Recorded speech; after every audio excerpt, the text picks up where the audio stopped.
First, before we get started, if you like games and content like this, be sure to subscribe, because you're definitely among the right crowd. I don't know about you guys, but there are a few Skyrim characters that just get me all hot and bothered to the point where I need to share it with you guys just from sexual frustration. I'm sure you guys know the feeling. Well, today we're going to be taking a look at some of the most handsome characters that I've come across while playing Skyrim. So, the first guy is Sven from Riverwood, one of the first areas you will come across in Skyrim. Sven is a glorious Adonis of a Nordic man with long, flowing locks and rippling abs that glisten in the morning dew. This shredded monster seducer holds down a job and sings for the people. He is a lumberjack, which means he can handle some wood. He is literally the first person in this game that made me stop and be like, okay. The next unbelievably good-looking guy in this game is General Tullius. This is a man that kinda looks like a default Commander Shepard, and with a body that boots. Though you would never know this, as he spends his time donning his overly shiny, handcrafted Imperial army, while he commands untold legions of men willing to fight to the death for him. Talk about a man with power, influence, and the gusto to really show them off. Another overly attractive guy in Skyrim is Brignol, the guy that you meet in Riften to open up the door for the Thieves Guild.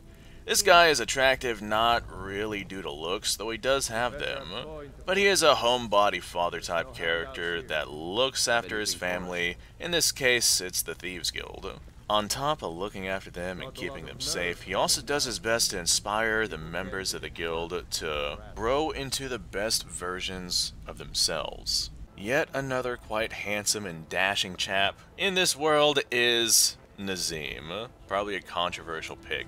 He's a rather wealthy-looking individual who resides in Whiterun, a fitting name of a city to accurately describe Nazim's back. He actually owns a farm south of Whiterun, so he owns his own land. The conversations he has tend to lean towards insulting the lower class, which really proves he is a man of wealth. Supposedly, he even has political ties, so he's a man of power as well. When it comes to being attractive, it isn't all about looks. Parthenax is someone I wouldn't call good-looking, but boy, does having a good, solid conversation with him really feel right. There really is a saying that goes something like, personality makes up for lost beauty.